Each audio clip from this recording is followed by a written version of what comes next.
안녕하세요. 세상 모든 복지 정보를 전해드리는 복지천사TV입니다. 만 65세 이상이신 어르신들께 정말 중요한 변화가 생겼다고 해서 많은 관심이 쏠리고 있습니다. 매달 더 큰 지원을 받을 수 있게 됐다는 제도가 있다고 하는데요. 이번 변화는 단순한 숫자 이상의 의미를 담고 있어서 꼭 알고 계셔야 합니다. 특히 국민연금을 받지 못하셨거나 너무 적게 받고 계신 분들께는 큰 도움이 될 수 있는 내용입니다. 오늘 영상 끝까지 보시면 내가 받을 수 있는지부터 언제 어디서 신청해야 하는지까지 확실하게 알 수 있으니 꼭 끝까지 시청해주세요. 이번에 달라지는 기초연금의 가장 큰 변화는 바로 얼마를 받느냐입니다. 기존에는 많아야 월 32만 원 정도였지만 2025년 5월 30일부터는 최대 40만 원까지 받을 수 있도록 인상됩니다. 특히 국민연금이 거의 없거나 아예 가입하지 못했던 어르신들, 그리고 생계급여나 의료급여를 받고 계신 분들이라면 이번 변화의 혜택을 가장 먼저 체감하실 수 있습니다. 단순히 몇만 원 늘어난 게 아니라 생활비로 직접 쓸 수 있는 현금성 지원이다 보니 월세나 약값, 식비 같은 필수 지출에 도움이 될 수 있어 체감 효과가 훨씬 큽니다. 이전에는 소득 하위 70% 정도만 대상이었다면 이제는 기준이 좀 더 넓어지고 유연해졌습니다. 특히 연금이 없거나 아주 적은 분들에게는 최대치에 가까운 금액이 지급되고 그 외에도 형편에 따라 차등 적용되기 때문에 억울함 없이 혜택을 받을 수 있는 구조로 바뀌었습니다. 모든 어르신이 똑같이 40만 원을 받는 건 아니지만 소득과 연금 수령액을 기준으로 형평성 있게 조정되기 때문에 국민연금 없이 노후를 준비해 오신 분들께는 꽤 큰 힘이 될 수 있습니다. 또한 이 금액은 자동으로 들어오는 게 아니라 신청을 하셔야만 받을 수 있습니다. 지자체나 국민연금공단에서 안내를 주는 경우도 있지만 안내가 없었다고 해서 대상이 아닌 건 아니기 때문에 직접 확인해 보시는 게 중요합니다. 그럼 이제 어떤 분들이 받을 수 있는지, 신청은 어떻게 하면 되는지 이어서 설명드리겠습니다. 기초연금을 신청하시려면 먼저 나이 조건을 충족하셔야 합니다. 만 65세 이상이신 분들이 기본 대상입니다. 여기서 중요한 건 단순히 나이만 해당된다고 해서 누구나 다 받는 건 아니라는 점입니다. 실제로는 소득과 재산을 포함한 소득인 정액 기준을 충족해야 합니다. 2025년 기준으로 단독 가구는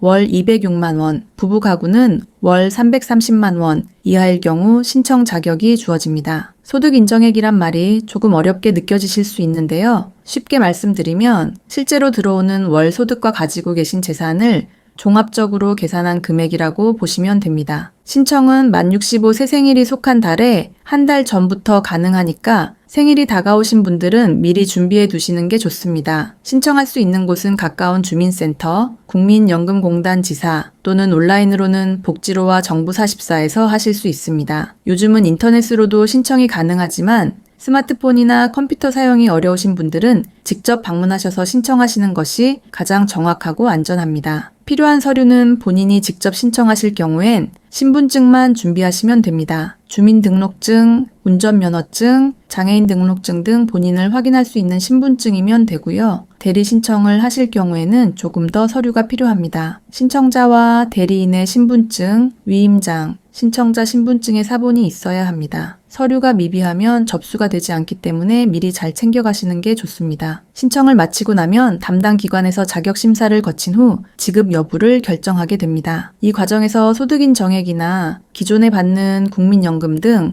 여러 요소가 종합적으로 고려되기 때문에 결과까지는 조금 시간이 걸릴 수 있습니다. 그래서 혹시 내가 받을 수 있을지 애매하다고 느껴지셔도 일단 신청부터 해보시는 게 중요합니다. 모르고 지나가면 혜택을 아예 놓칠 수 있기 때문입니다. 그리고 마지막으로 꼭 기억하셔야 할 건 이 제도는 자동으로 지급되는 방식이 아니라는 점입니다. 아무리 조건이 맞아도 직접 신청하지 않으면 받을 수 없습니다. 지자체나 국민연금공단에서 안내문이 오는 경우도 있지만 안내 없이도 대상이 되시는 분들이 계시기 때문에 꼭 스스로 챙기셔야 합니다. 그럼 여기서 신청할 때 흔히 실수하시는 부분이나 놓치기 쉬운 주의사항들을 조금 더 자세히 알려드리겠습니다. 기초연금을 신청하실 때 가장 먼저 주의하셔야 할 점은 이게 자동으로 주어지는 게 아니라는 겁니다. 아무리 조건이 다 맞더라도 직접 신청하지 않으시면 절대 받을 수 없습니다. 언젠가 연락이 오겠지 하고 기다리시다가 신청 시기를 놓치는 경우가 의외로 많습니다. 특히 만 65세가 되시는 달에 한 달 전부터 신청이 가능하기 때문에 생일이 가까우신 분들은 미리 준비하시는 게 중요합니다. 날짜를 놓치면 그 달은 아예 혜택을 못 받을 수도 있기 때문에 꼼꼼히 챙기셔야 합니다. 또 하나 많이 실수하시는 부분이 국민연금을 받고 계시기 때문에 기초연금은 못 받는 줄 아시는 경우입니다. 하지만 두 제도는 전혀 다르고 국민연금이 있어도 기초연금은 함께 받을 수 있습니다. 다만 국민연금 수령액이 많으면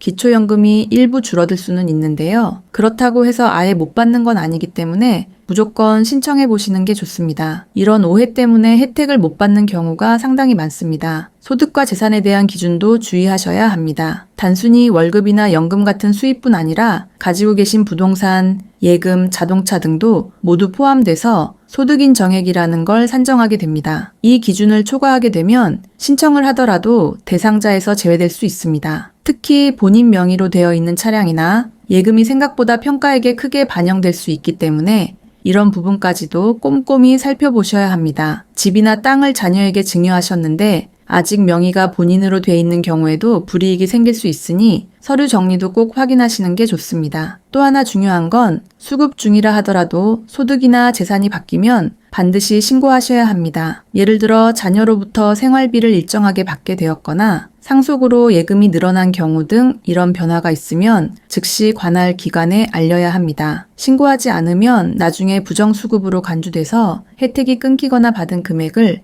다시 반환해야 하는 경우도 생길 수 있습니다. 모르고 지나쳤다고 해도 예외는 없기 때문에 항상 변동사항은 바로 신고하시는 게 안전합니다. 신청 서류 관련해서도 빠짐없이 준비하셔야 합니다. 특히 대리로 신청하실 경우에는 위임장, 대리인과 신청자의 신분증, 신청자 신분증 사본까지 모두 갖춰야 하니까 미리 챙기시길 권장드립니다. 하나라도 빠지면 접수가 지연되거나 반려되는 일이 생기기 때문에 미리 체크리스트를 만들어 보시는 것도 좋은 방법입니다. 그리고 또 한 가지, 신청하신 다음에 결과가 나올 때까지 시간이 조금 걸릴 수 있습니다. 이때 중간에 연락이 오거나 추가 서류를 요청받을 수도 있는데 바쁘다고 넘기시지 마시고 꼭 확인해 주셔야 합니다. 연락이 안 되면 심사에서 누락될 수도 있기 때문입니다. 특히 집 전화나 휴대폰 번호가 변경되신 분들은 반드시 신청서에 정확한 연락처를 적어주셔야 합니다. 이처럼 신청 과정에서 작은 실수 하나로도 혜택을 놓치는 일이 많기 때문에 반드시 꼼꼼하게 확인하고 챙기시는 게 좋습니다. 그럼 이 제도가 왜 만들어졌는지, 어떤 배경에서 생긴 것인지까지 한번 짚어보면서 마무리해 보겠습니다. 기초연금은 2014년에 처음 도입된 제도입니다. 고령사회로 빠르게 접어든 우리나라에서 어르신들의 기본적인 생활 안정을 돕기 위해 마련된 정책입니다. 당시만 해도 국민연금 사각지대에 계신 분들이 많았고 특히 여성이나 농촌 지역 어르신들처럼 국민연금 가입 자체가 어려웠던 분들이 많았습니다. 그 결과 많은 어르신들이 노후에 일정한 소득 없이 지내야 했고 실제로 한국의 고령층 빈곤율은 OECD 국가 중에서도 가장 높은 수준이었습니다. 이러한 사회적 현실 속에서 최소한의 생활을 국가가 책임지겠다는 취지로 기초연금이 시행된 것입니다. 이번 2025년 개편은 단순한 금액 인상이 아니라 제도의 실질적인 기능을 강화하기 위한 조치입니다. 특히 국민연금이 없거나 금액이 적은 분들에게 더 많은 금액을 지급하는 방식으로 바뀌면서 소득 보장의 형평성을 높이려는 노력이 담겼습니다. 더 많은 어르신들이 실제로 체감할 수 있도록 차등 지급 방식을 도입했고 생계급여나 의료급여를 받고 계신 분들이 우선적으로 혜택을 받을 수 있게 설계된 것도 이런 이유에서입니다. 무엇보다 중요한 건 이 제도가 단순한 숫자나 금액을 넘어 어르신 한 분 한 분의 일상에 따뜻한 도움이 되기를 바라는 마음으로 추진되고 있다는 점입니다. 아직 모르고 계시거나 신청을 망설이고 계신 분들이 있다면